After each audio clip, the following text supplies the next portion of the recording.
अस्सलाम वालेकुम। ये देखें हमारे पास ये 2 ट्रक्स आए हैं जो कंस्ट्रक्शन ट्रक होते हैं। इनका बहुत ही प्यारा वाइट एंड येलो सा कलर है।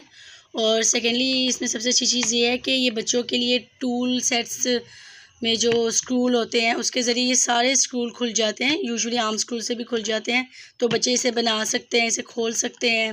यहाँ से भी ओपन होता है, अंदर कोई कैरेक्टर बिठा सकते हैं। और ये टोटल गिफ्टेबल कंडीशन में है। तो कोई भी अगर इंटरेस्टेड हो तो हमें व्हाट्सएप पे कांटेक्ट करे या हमारे इनबॉक्स में हमें मैसेज सेंड कर दे, तो ये आपको डील मिल जाएगी दोनों की।